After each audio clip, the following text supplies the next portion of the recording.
em uma posição confortável e vamos ouvir o Evangelho de hoje.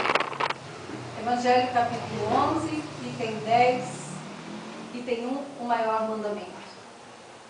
O maior mandamento. Os fariseus, tendo sabido que ele tinha feito calar a boca aos saduceus, reuniram-se e um deles, que era doutor da lei, veio lhe fazer essa pergunta para o tentar. Mestre, qual é o maior mandamento da lei? Jesus lhes respondeu: Amareis o Senhor vosso Deus de todo o vosso coração, de toda a vossa alma, de todo o vosso espírito. É o maior e o primeiro mandamento.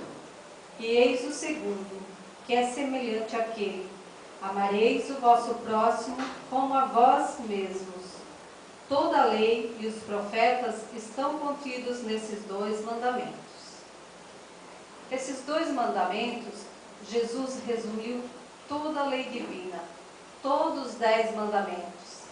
Quem ama a Deus sobre todas as coisas, confia na vida, confia nos homens, confia em si, visto tudo de todos serem criações dessa inteligência suprema, que elaborou as leis justas, sábias e misericordiosas que regem toda a sua obra.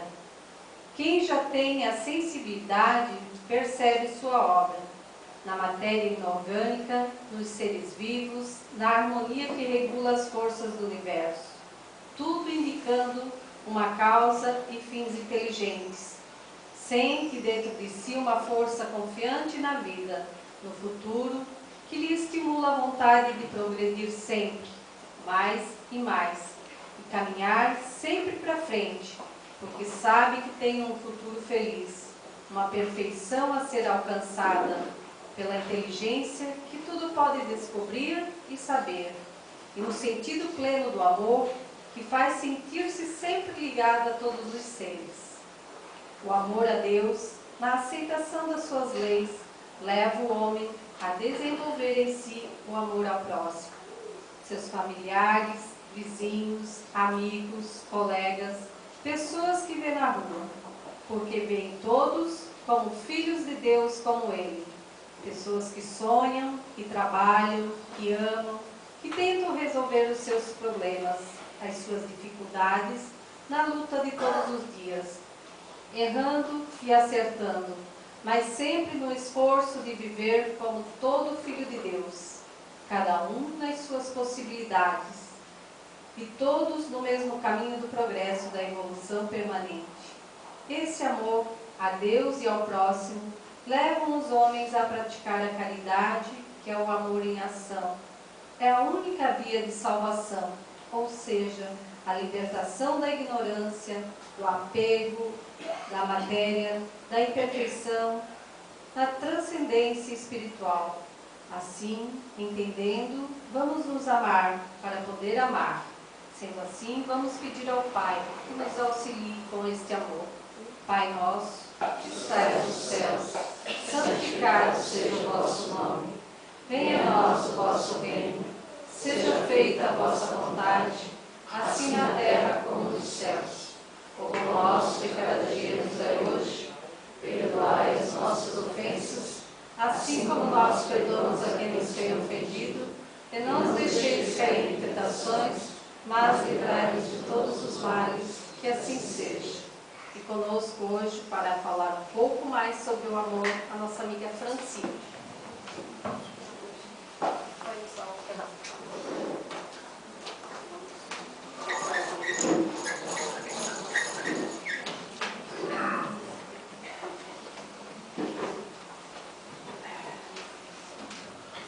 Boa noite a todos. Vou começar com uma fala de Rubem Alves. Mas é preciso escolher, porque o tempo foge. Não há tempo para tudo. Não poderei escutar todas as músicas que desejo. Não poderei ler todos os livros que desejo. Não poderei abraçar todas as pessoas que desejo. É necessário aprender a arte de abrir mão, a fim de nos dedicarmos àquilo que é essencial. Se nós não podemos fazer tudo o que nós desejamos durante essa nossa passagem, O que é, então, essencial? E como a Rose colocou, o essencial é a gente se conhecer em primeiro lugar.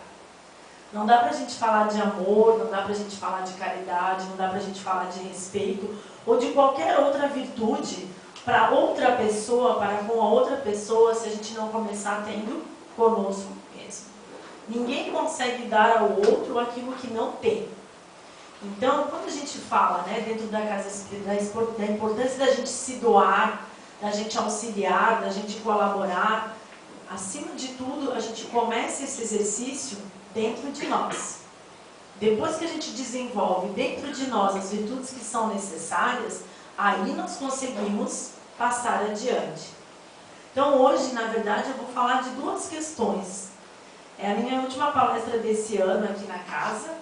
Então eu resolvi fechar com duas questões, que são o amor próprio e o amor ao outro.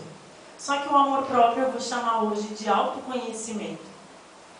Uma coisa que eu sempre falo, que eu gostaria de falar aqui no começo, que a gente vai amadurecendo, a gente vai aprendendo algumas coisas, né?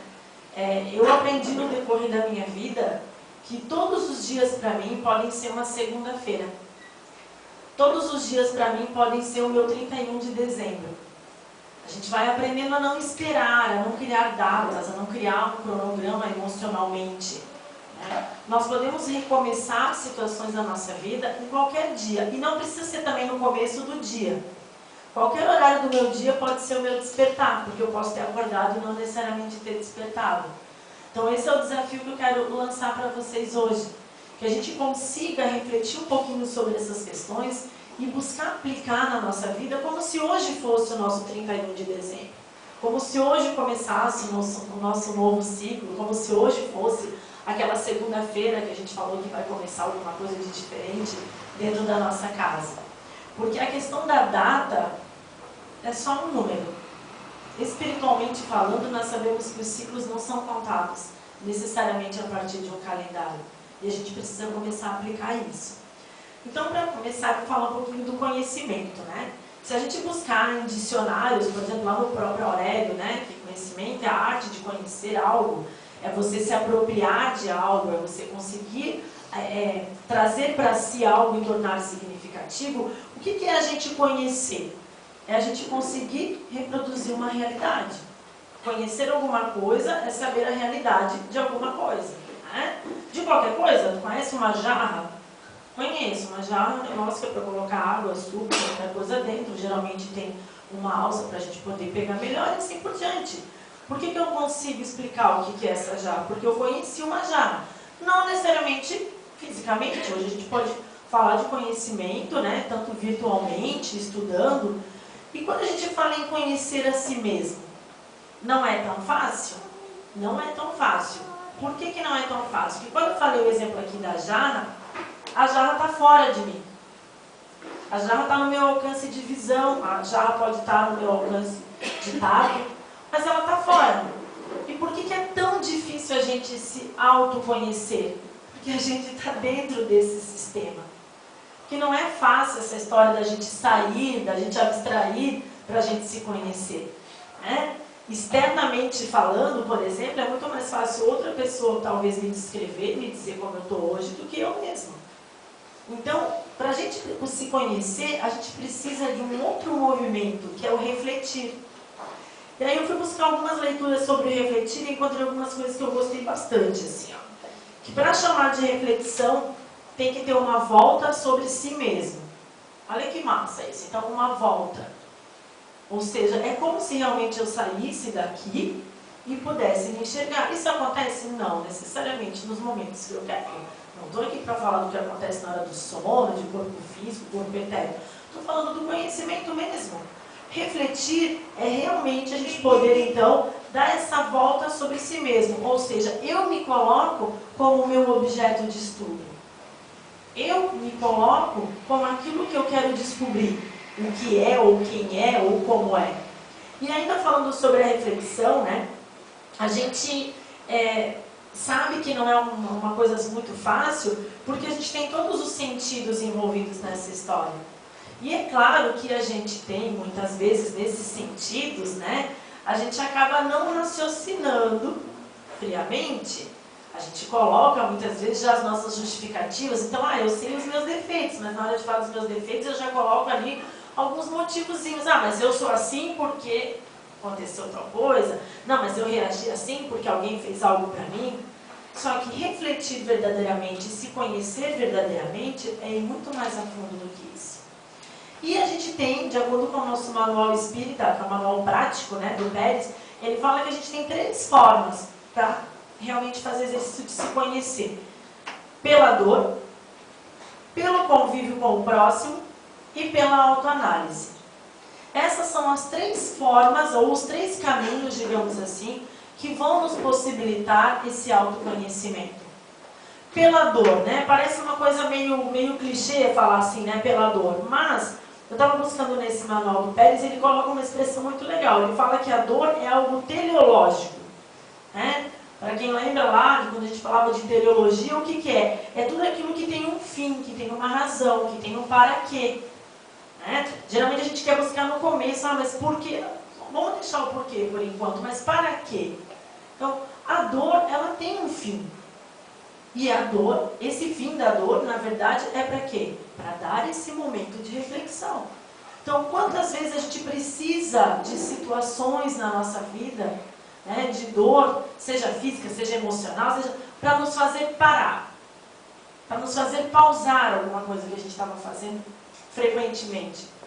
Então, a dor é sim uma forma que nos leva a nos conhecermos. Aí ele coloca um outro exemplo que é no convívio com o próximo. Por que no convívio com o próximo? Porque, depois eu quero dar um outro exemplo bem legal, porque o próximo, como eu disse inicialmente, ele é um reflexo que eu tenho ali. Por exemplo, eu estou aqui falando, pelas expressões que vocês vão fazendo, eu já sei se estão compreendendo, se estão refletindo, se tem alguma coisa que tocou, que não tocou. Geralmente a gente já consegue ter uma percepção, né? Então, quando a gente fala da gente se conhecer pelo convívio com o próximo, nada mais é do que a gente ter a capacidade de observar como costuma ser a reação das pessoas que estão no nosso convívio. Como é que é com a nossa presença? Quando eu chego, as pessoas se alegram, né? Mas a pessoa pode ser falsa. Eu falo, tudo bem, mas se você olhar bem direito, né? Aquela coisa de olho no olho, a gente percebe. Né? Como que é quando eu chego, como é que é quando eu saio, como é que é quando eu me ausento de alguma coisa, alguém fala que sentiu falta, alguém não sentiu falta. Então, o convívio é uma das formas também da gente se conhecer. Por quê? Ele é uma das etapas. Não necessariamente a primordial, depois quando eu falar dos espelhos quero falar sobre isso, mas ele é uma etapa necessária. E aí eu trouxe uma historinha que eu gosto de ler quando fala isso de se refletir, né, e de aprender no convívio. Olha só. Nos Estados Unidos, a maioria das residências tem por tradição em sua frente um lindo gramado e diversos jardineiros autônomos para fazer aparos nesses jardins. Um dia, um executivo de marketing de uma grande empresa americana contratou um desses jardineiros. Chegando em sua casa, o executivo viu que estava contratando um garoto de apenas 13 anos de idade. Mas, como já estava contratado, ele pediu para que o garoto executasse o serviço, mesmo estando indignado com a pouca idade da pessoa em questão.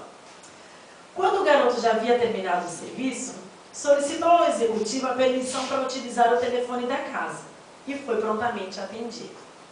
Contudo, o executivo não pôde deixar de ouvir a conversa. O garoto havia ligado para uma senhora e perguntava: a senhora está precisando de um jardineiro? Não, eu já tenho um, ela respondeu. Mas além de aparar, eu também tiro lixo, disse ele. Isso meu jardineiro também faz. Mas eu limpo e lubrifico todas as ferramentas no final do serviço, afirmou. E ela respondeu, mas o meu jardineiro também faz isso. Olha, eu faço o atendimento o mais rápido possível, disse o garoto. O meu jardineiro também me atende prontamente, respondeu a senhora. O meu preço é um dos melhores da região. Olha, muito obrigada, disse ela. O preço do meu jardineiro também é muito bom. Desligando o telefone, o executivo disse a ele: meu rapaz, pelo que percebi, você perdeu um cliente. Não, respondeu o garoto. Eu sou o jardineiro dela. Estava apenas medindo o quanto ela estava satisfeita com o meu trabalho. Então, na verdade, o que esse garoto fez, né? Nessa relação de conhecimento, se a gente pegar essa base do manual espírita, ele buscou a percepção que uma outra pessoa tinha do trabalho dele.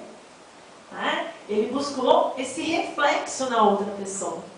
E uma terceira forma aqui é quando a gente, não que elas estejam numa escala de valores, mas que realmente uma forma que nos exige mais, é quando a gente fala da autoanálise. Né? Eu particularmente não gosto muito da palavra análise, mas tá, vamos usar aqui hoje. Não consegui achar uma coisa legal para substituir porque é um material direcionado. Eu acredito muito que a palavra análise, eu uso um pouco nas minhas palestras, porque a análise me passa junto uma questão hierárquica. Né? Você vai analisar algo, então você está acima de quem executou aquilo ali, você é mais capacitado do que aquela pessoa, então você vai analisar. Eu acredito numa cooperação. Eu penso que a palavra análise ela é uma palavra que traz enraizada com ela, além da hierarquia, muitas vezes uma certa, vamos dizer assim, petulância assim, da nossa parte. Eu vou analisar um fato, parece que eu estou acima da pessoa que vivenciou aquilo, né? Então agora eu posso analisar. Então... Mas enfim, né? Dentro da psicologia fala muito da autoanálise, por quê? Porque na verdade seria você parar, refletir sobre você mesmo, se dividindo ali em pontos, né? Eu filosoficamente, eu psicologicamente, eu religiosamente, ou seja, se eu estou em paz com a minha verdade, com aquilo que eu acredito, com aquilo que eu prego, se eu estou em paz comigo mesma, né, com o meu dia a dia, com a minha vida, se eu estou em paz como um ser transcendental, então espiritualmente, se eu estou buscando, se eu estou me alimentando, isso também é uma forma da gente se conhecer. Né? E o Livro dos Espíritos, ele traz várias questões sobre a importância do autoconhecimento. Eu peguei duas, para a gente não demorar muito em cima desse tema, porque o objetivo é chegar bastante no amor. Assim. Então eu peguei duas, a 919 e a 919A. Né? Em todas essas duas questões, Santo Agostinho ele fala da necessidade da gente fazer uma viagem para dentro de nós mesmos. E ele fala da importância de ter coragem para fazer isso. Né? Eu gosto muito da palavra coragem, porque quando a gente usa a palavra coragem, a gente já está admitindo que é algo forte que vai acontecer. Né? Eu não vou ser daqui dizer, gente, eu tenho que criar coragem para o banheiro. Nossa, só se ela tiver um problema, né? Ai, vou criar coragem para tomar essa água. Agora, de repente, eu vou dizer, eu tenho que criar coragem para dar uma palestra, eu tenho que criar coragem para ter uma determinada conversa. Por quê? Porque é algo que está tendo grande importância naquele momento para mim. A palavra coragem, ela subentende isso, né? Que eu tenho que colocar mais força do que de costume, que eu tenho que me preparar melhor do que de costume. Então, quando o Santo Agostinho fala que a gente tem que ter coragem para fazer essa viagem para dentro de nós mesmos, por quê? Porque não necessariamente o que a gente vai encontrar é aquilo que a gente acreditava. Né? E aí eu peguei aqui as duas questões então. Na 919, a pergunta que Kardec faz é assim. Na verdade, o próprio Espírito já responde assim muito lindo, assim, eu gosto bastante, porque ele diz assim, ó, se aprovesse a Deus chamar-me neste momento a entrar no mundo dos espíritos, onde nada é oculto, teria eu a temer o olhar de alguém? Né? Então, se hoje, vou desencarnar hoje, estou indo nessa hoje, né? Cheguei, já fiz a minha passagem ali. Não tem uma historinha bonitinha, não tem que inventar alguma coisa, dar uma desculpinha, não posso esconder nada.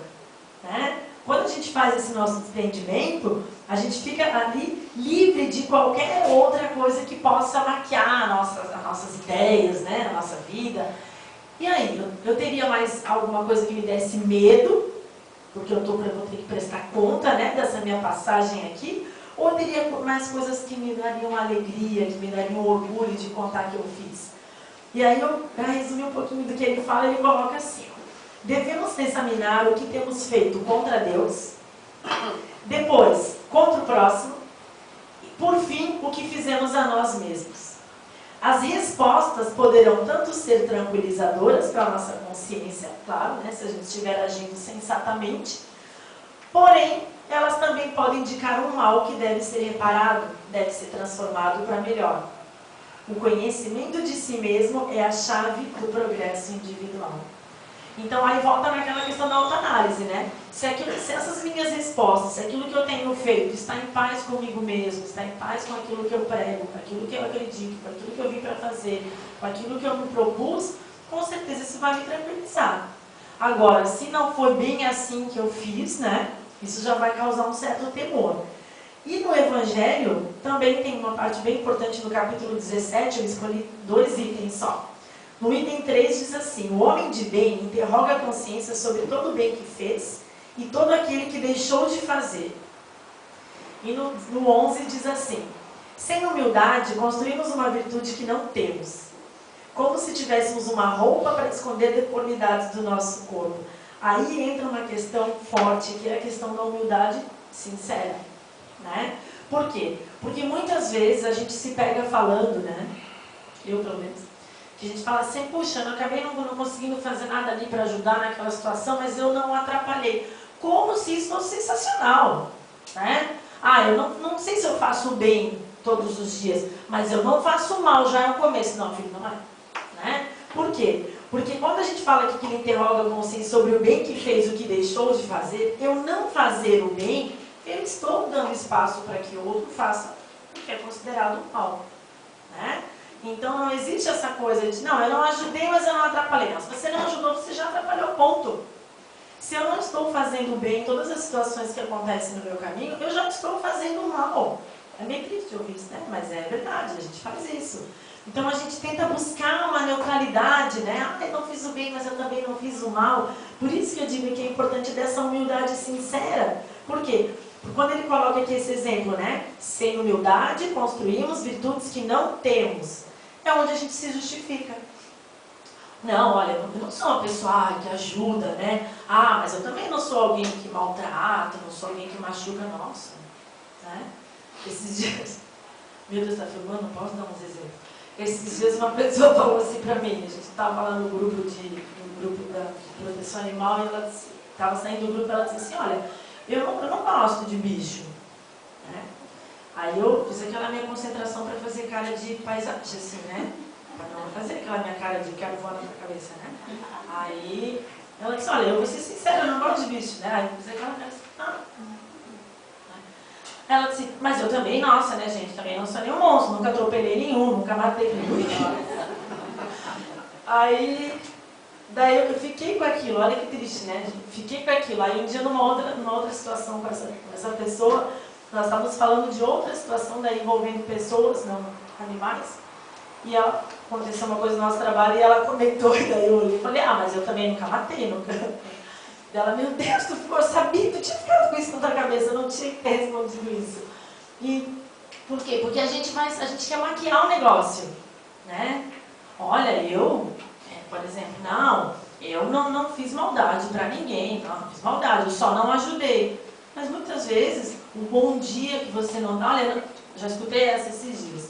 Não, eu não sei o nome do fulano que trabalha aqui, do ciclano, do que limpa, do que arruma. Ah, mas também nunca tratei mal. Como diria a minha avó, não é mais com obrigação, né? Mas, enfim, quando a gente não faz o bem, a gente está assim, já fazendo algo de ruim. Não existe essa neutralidade que nós queremos criar. Essa tal dessa neutralidade é essa roupa aqui que Santo Agostinho fala, perdão, que o Evangelho fala, né? Que a gente está querendo esconder, a gente quer justificar. Então, quando a gente fala de ter humildade para a gente se avaliar, é humildade sincera.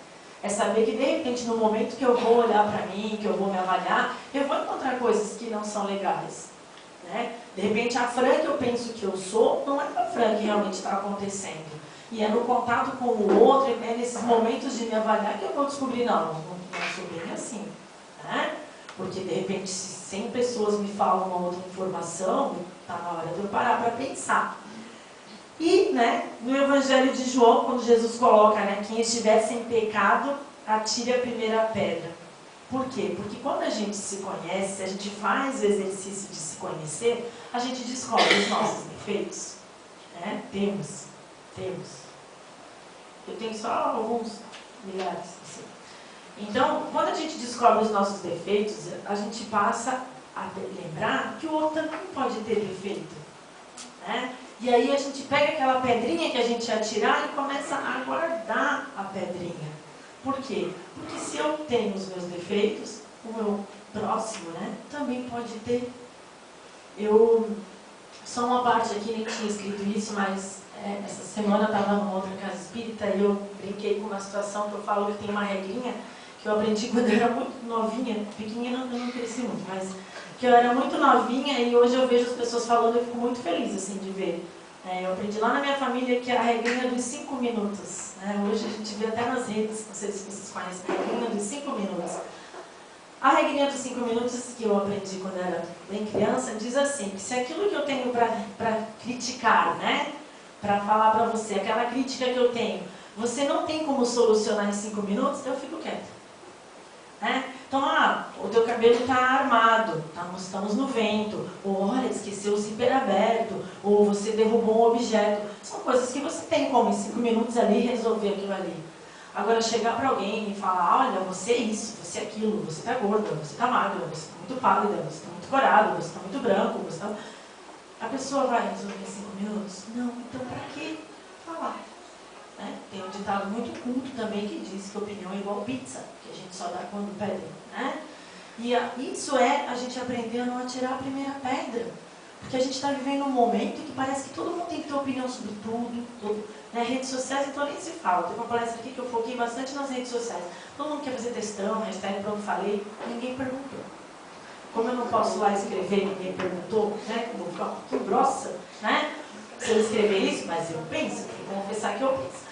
Eu digo, gente, quem vai tirar a primeira pedra? Aquele que nunca pecou. Tem alguém que nunca pecou aqui encarnado? Não. Já dou essa dica. Encarnado não tem. Se você está encarnado, você já tem a dica. Você também peca. Então a gente tem que parar esse movimento de atirar pedra. Porque se a gente for se conhecer, nós veremos que nós temos vários defeitos, temos várias situações que a gente causa no nosso dia a dia, várias coisas que a gente... várias atitudes que a gente repete, que muitas vezes o outro não gosta também. A gente gostaria que as pessoas ficassem o tempo todo apontando coisas para nós, principalmente essas que não dá para resolver em 5 minutos, por que nós achamos que nós podemos? Por que muitas vezes nós usamos mais gravemente ainda a nossa religião para isso? Por que a gente acha que pelo fato da gente ter hoje uma vivência cristã espírita, nos coloca em algum grau hierárquico que eu posso falar da religião de alguém, da vivência de alguém? Onde que está escrito isso? Não está. Não está. Por quê? Porque a gente não tem que atirar a primeira pedra, porque nós estamos todos conectados numa coisa maior, que é o fluido universal. Quando a gente fala de amar ao próximo, qualquer material cristão, qualquer Bíblia cristã que a gente buscar, tem ou não tem o amor ao próximo? E está escrito lá, assim, amar ao próximo, exceções, 2 pontos. Não tem, gente, exceções. Amar ao próximo é amar ao próximo. Da onde que a gente está agora querendo... Não, amar ao próximo, desde que o próximo tenha a mesma ideologia política que a minha. Não está escrito isso, só está escrito amar ao próximo. Amar ao próximo, desde que ele tenha a mesma orientação sexual que a minha. Amar ao próximo, desde que ele tenha a mesma descendência que a minha. Amar ao próximo, desde que ele tenha, sei lá, 500... Não está escrito nada disso. Jesus disse amar ao próximo. Ponto. Acabou aí a frase. Então nós não temos o direito de criar esse próximo. O próximo, desde que ele não o tenha errado, desde que ele não tenha cometido um delito, desde que ele não tenha feito alguma coisa a qual ele possa se arrepender, se envergonhar ou ter me ferido. Não, é amar ao próximo. E o próximo é a minha mãe, é o meu filho, é o meu amigo, é o meu companheiro que vem na casa espírita, mas o próximo também é um cara que de repente ali fez alguma coisa que não foi legal para mim, aquele patrão que de repente pegou no meu pé, enfim, é o próximo. Qualquer um, olha que coisa legal, que macete, quase que de vestibular para a gente aprender. É você? Ela sou eu? Não, ela é o próximo. Olha que difícil, né? A gente gravar isso na nossa vida. Não sou eu, é o próximo, ponto. Ponto. Ah, mas aquela, é o próximo. Ah, mas e o, é o próximo. Qualquer um que não seja o mesmo que eu, é o próximo. E é muito claro, amar ao próximo. Não interessa as características, as ideologias, as convicções, os hábitos, as práticas, não interessa. É amar ao próximo. Porque nós estamos todos conectados nesse fluido universal. E como espíritas, a gente tem que ter aquela consciência que eu sempre falo da história do radinho, que é, se vem gente jovem fica me olhando, né, porque as pessoas não usam mais rádio, vamos atualizar vamos atualizar esse negócio, gente, o satélite, a Netflix, tá bom? Nós temos a nossa anteninha aqui. Portanto, as ondas que nós recebemos são as que estiverem em sintonia conosco. Bem atrai bem, mal atrai mal, ponto. Não quer dizer que a gente não vá conviver, encontrar pessoas de diferentes sintonias, vai, porque tem uma lei, já diz ali a lei da sociedade, e eu aprendo, né, no convívio da sociedade. Mas se a gente parar para observar, tanto a nós mesmos como os nossos ciclos mais próximos, de amizade, de relacionamento, a gente também pode se avaliar. A gente também pode se avaliar. Porque nós somos uma energia. Então, a sintonia que eu atraio é a sintonia que eu emito. Então, eu tenho que lembrar. E da mesma forma que eu tenho que lembrar o inverso também. Eu emito. E aí, a grande pergunta que a gente tem que fazer, qual é a energia que nos compõe nesse autoconhecimento? A gente tem que refletir isso. O que me compõe? Qual é a energia que prevalece no meu dia a dia? Porque a gente não é nada 24 horas por dia, né, gente? Ninguém consegue estar zen 24 horas por dia, sorrindo 24 horas por dia. É claro que vão acontecendo coisas na nossa vida. Mas o que prevalece nessa história? Majoritariamente, qual é a energia que eu absorvo, que eu emito, que eu alimento? Porque a gente alimenta. O troço só cresce, a gente alimenta. Ponto. Isso serve para plantas, animais, seres e sentimentos. Só vai crescer se eu alimentar. Se eu não alimentar, não vai crescer. Aí entra a questão que muitas vezes na casa espírita, né, a gente acaba diferenciando de algumas outras. Por quê? Porque nós temos a consciência disso. Que não é ao acaso. Nós alimentamos. Nós podemos não escolher necessariamente a situação que vem para nós, mas nós temos que ter a consciência que nós escolhemos a forma como nós vamos reagir diante daquela situação. Que tipo de sentimento, que tipo de vibração que eu vou alimentar? Já disse Jesus, onde está o vosso pensamento, ali está o seu coração. Então, a vibe que eu tenho aqui, aquilo que eu estou emitindo, eu estou recebendo, e é um ciclo energético. E quando não está legal, o que a gente faz? Corta o ciclo, ponto. Ponto. Tem um videozinho, eu não lembro de qual das palestras que eu passei no ano passado, que eu trouxe um videozinho que eu gosto muito, que é sobre essa questão do ciclo, era sobre a caridade, sobre a solidariedade. Por quê? Porque a gente corta o ciclo, De repente eu chego aqui estressada do avesso, virada numa coisa, respondo grosseiramente a ela fica decepcionada com a minha resposta, outra pessoa vem falar com ela já pegou aquela minha sintonia, ela também já responde grosseiramente e o negócio vai indo. Até que chegue em alguém sábio, até que chegue em alguém centrado, que vai lá e corta esse ciclo. Mas, como é que a gente volta e meia chama hoje em dia essas pessoas? Ai, que boca mole. A gente critica quem fala certo. A gente está regredindo. A gente critica quem... Nossa, aquele lá não tem boca para nada. Porque se fosse comigo, que bom. Já vou pensar que o não tem boca para nada significa ele corta o ciclo de energia ruim que chega nele? Porque muitas vezes, majoritariamente, 99% das vezes, é muito melhor você manter a paz do que ter razão. Claro que demora, a gente tem fases que a gente vai passando na vida e a gente vai aprendendo, a gente vai amadurecendo. Que ter paz é muito mais importante, está muito mais acima do que ter razão. Porque aquilo que as pessoas chamam de boca mole, de boca moco, outras palavras que não pode falar, que são muito feias, nada mais é do que a pessoa que está cortando aquele ciclo de energia ruim, aquela vibe ruim que está chegando. Ela cortou. Aí, em vez da gente respirar e falar, puxa, olha, bom, que legal, o que a gente já fala? Deixa eu falar isso pra mim. Aí eu fiquei ensaiando a resposta ainda, Eu não, imagina, a palestrante é tudo calmo.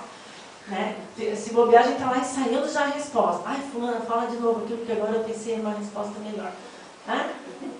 Porque a gente não tem, muitas vezes, a capacidade, a habilidade, porque a habilidade são coisas que se desenvolvem, que a gente treina, palavra meio mecânica, mas é verdade, a gente treina, A gente tem que treinar essa capacidade de saber mudar o ciclo energético que está nos rodeando, e principalmente o que sai de dentro da gente, né? Para isso é necessário o quê? Nos estudar. Quando a gente se estuda, a gente estabelece planos mais apurados. Quando a gente se estuda, é que vem a tal da maturidade. Maturidade não vem com aniversário.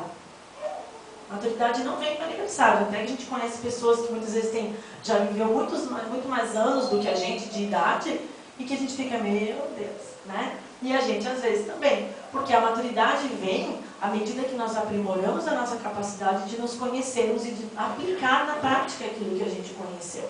Isso é maturidade.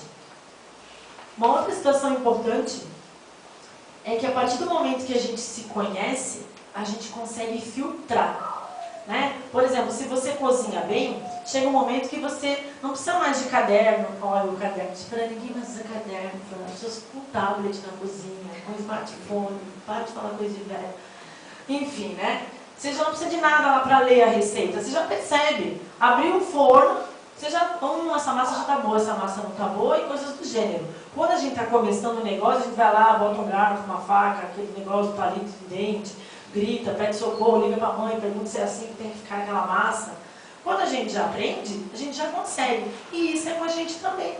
Quando a gente já tem essa capacidade de se autoconhecer, a gente já nota quando alguma situação que está nos incomodando está nos tirando do nosso eu, nos tirando da nossa razão.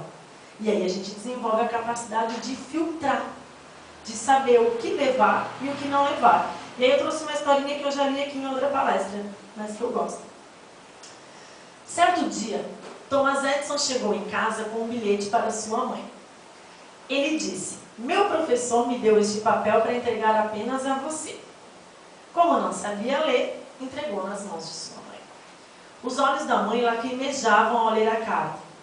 Então ela resolveu ler em voz alta para seu filho.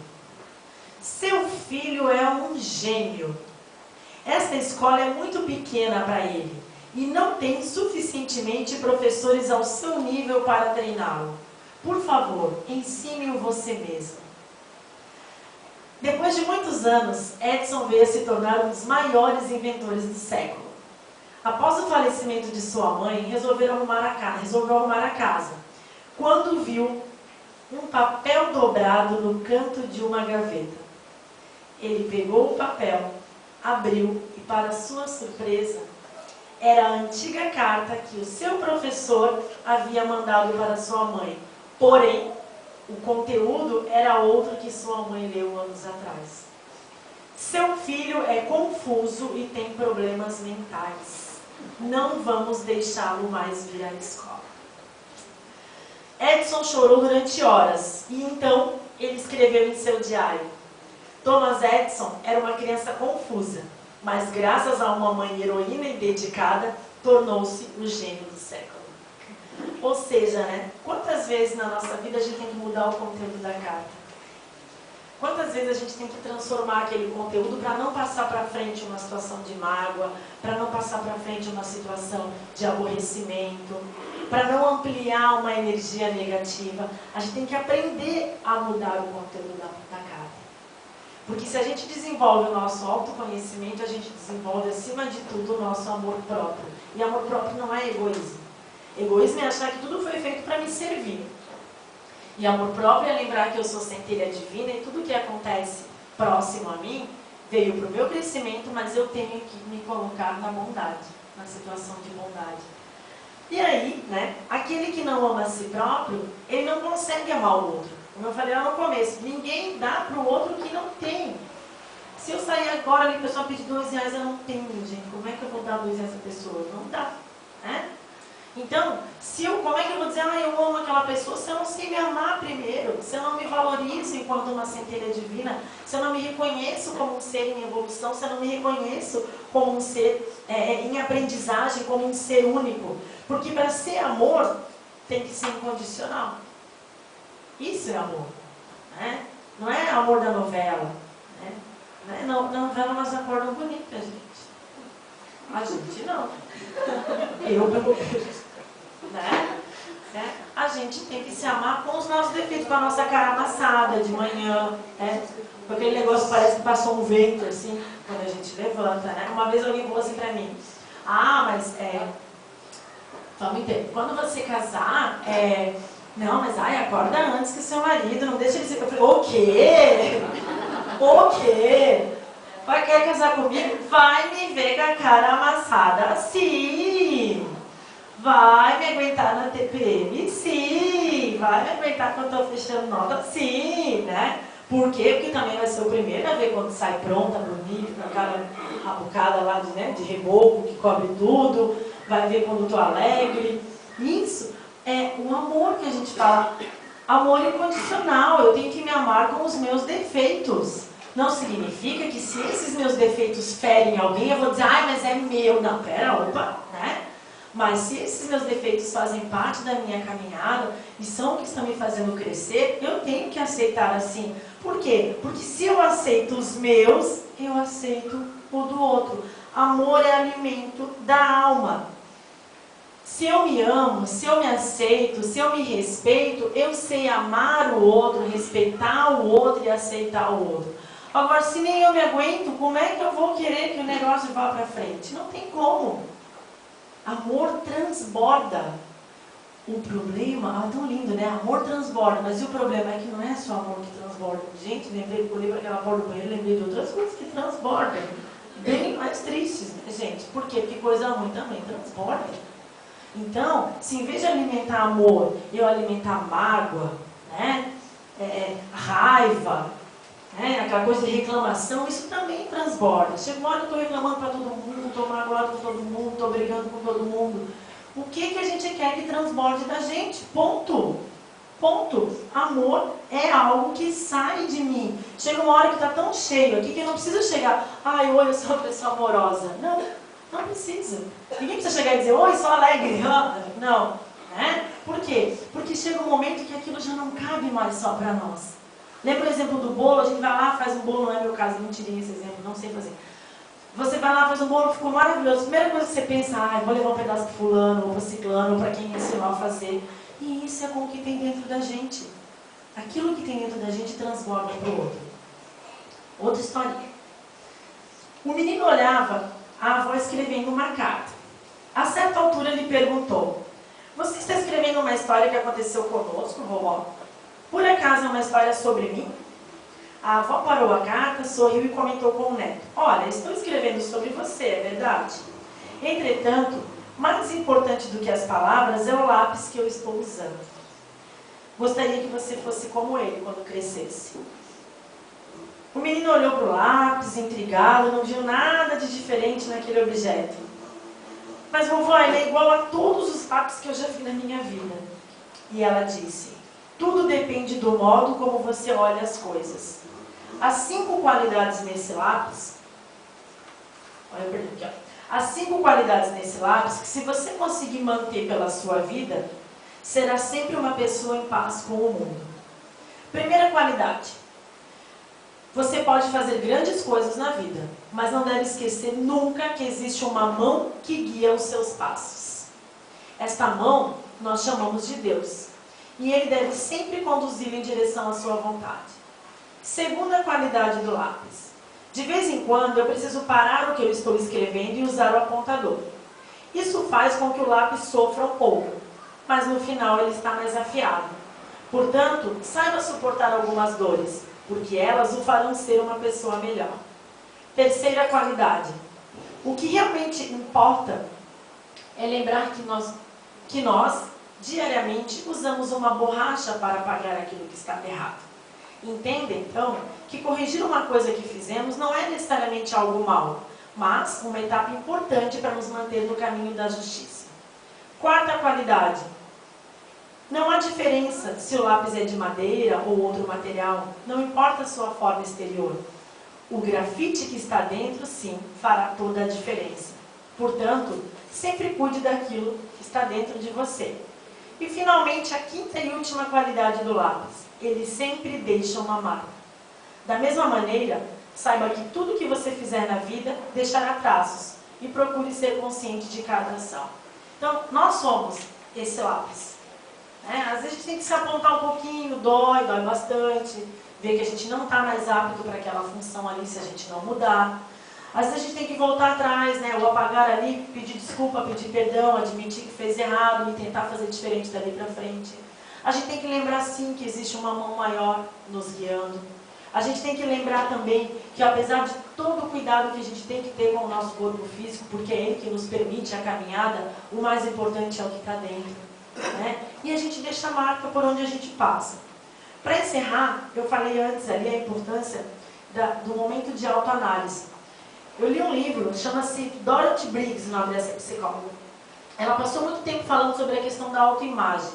E depois que ela teve filhos, ela começou a usar os filhos dela como objetos de estudo. E ela publicou uma teoria muito legal que se chama Fenômeno dos Espelhos. E aí ela coloca, não vou ler toda a experiência aqui, né? Aí ela coloca, né, que os pais já perceberam que eles são espelhos psicológicos para os filhos. Que quando os filhos estão no primeiro processo de aprendizagem, eles se baseiam pelo reflexo que os pais lhe dão. Então, por exemplo, se ele derrubou um objeto, né, ele vai perceber pela feição do pai se aquilo que fez é legal ou não é legal. Né? Se ele faz uma dancinha nova, vai perceber pela feição, se sorriu, se agradou, se não agradou. E a Dorothy coloca que esses espelhos vão aumentando no decorrer da nossa vida. E que de repente a gente está cheio de espelhos, cheio de pessoas que estão dando um retorno, que estão nos refletindo. Aí vem duas questões importantes. Primeiro, a gente saber até que ponto esses espelhos estão refletindo verdadeiramente como nós somos. E o que nós vamos fazer com esse reflexo que os espelhos nos dão. Por exemplo, se a gente vai lá no Beto Carreiro, tem ainda uma salinha lá toda de espelhos, né? Ou qualquer outro parque.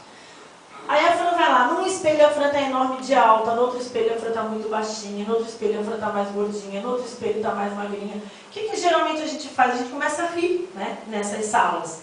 Mas a gente ri por quê? Porque a gente sabe que nós não somos aquilo que está aparecendo ali. Né? Então aparece lá uma Fran desse tamanho e já acho engraçado, porque eu sei que aquele reflexo ali não é real. Mas e na nossa vida? Será que a gente sabe discernir, a gente sabe diferenciar os reflexos reais que as pessoas nos dão? Né? Porque a gente também tem que cogitar, por isso que eu falei da importância da convivência, a gente também tem que cogitar que quando a pessoa dá o nosso reflexo, ela coloca muito de si também. Então nem sempre esse feedback, esse reflexo que a gente recebe do outro vai ser verdadeiro. Por isso a importância de eu me conhecer. Aí eu sei se aquilo que ela está falando é algo meu mesmo, é algo que eu faço, com aquela humildade verdadeira, não, ela tem razão, eu agi daquela forma naquela questão. Né? Ou se ela está colocando algo dela, né? Porque a gente se coloca nas situações. Então será que no nosso dia a gente confia nesses espelhos que a gente tem nas redes sociais, no convívio familiar, no convívio do trabalho, no nosso relacionamento?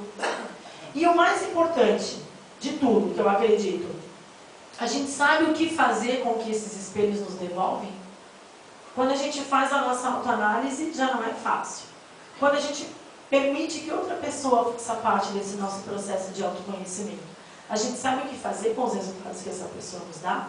Ou a gente já tinha uma resposta esperada que se a pessoa fugir daquilo ali já não serve para mim?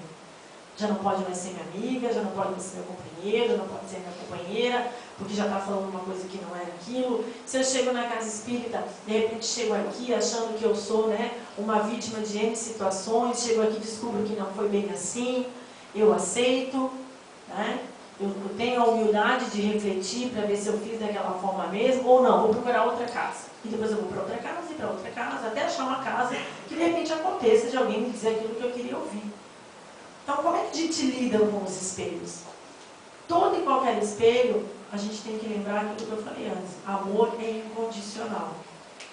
Talvez as imagens que esse espelho estejam me devolvendo são reais, aquela sou eu. E eu tenho que saber lidar com aquilo.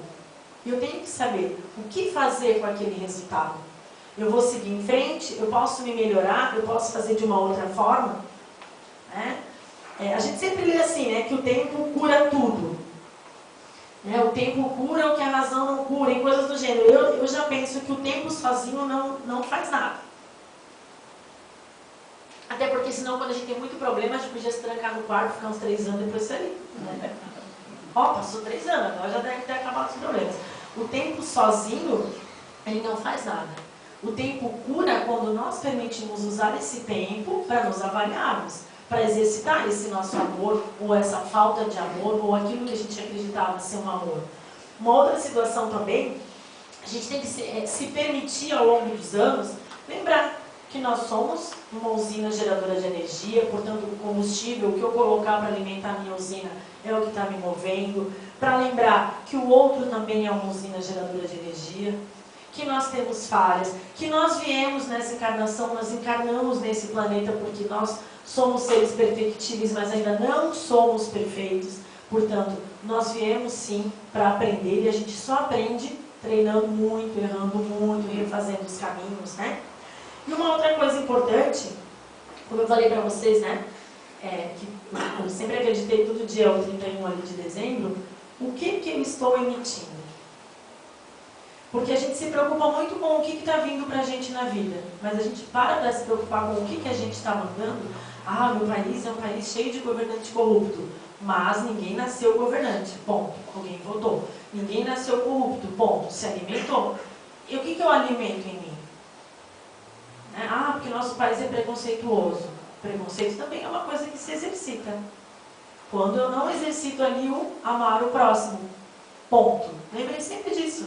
Amar o próximo, ponto. Não tem dois pontos, não tem abre parênteses, não tem observação, não tem nota de rodapé, tem nada. É amar o próximo, ponto. Ponto.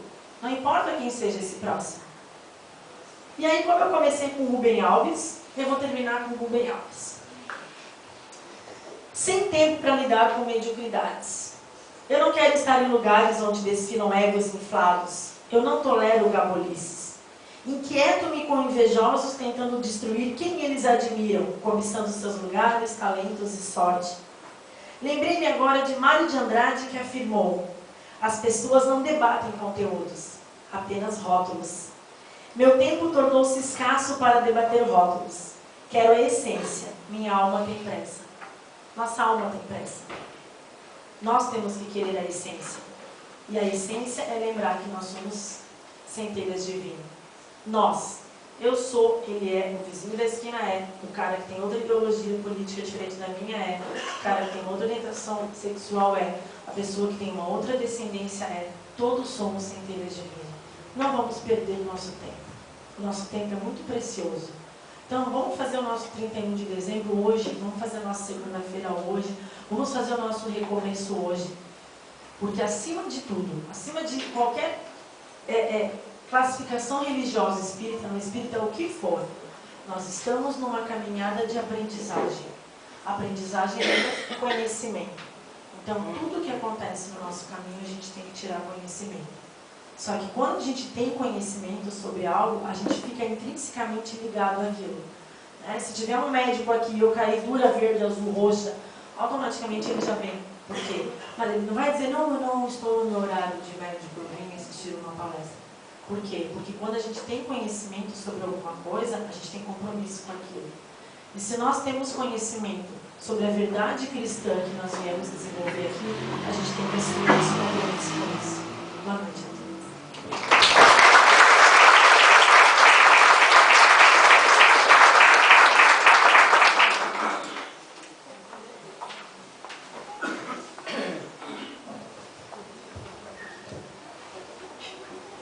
Vamos fechar os olhos e nos prepararmos para o passe. Senhor, nessa eternidade que é a evolução da minha alma, tudo é perfeito e pleno. No entanto, minha vida está sempre mudando. É um constante reciclar de experiências. Cada momento é um novo e fresco e sinto que cada dia deve ser um recomeço. Senhor, na grandeza e perfeição de todas as formas de criação, criastes as polaridades. Existe em mim uma forma infinita de amor. Amor a Deus, amor à família, amor à natureza, amor ao próximo. Mas também preciso compartilhar. Preciso amar e ser amada. Quero ser feliz, dividir minhas alegrias.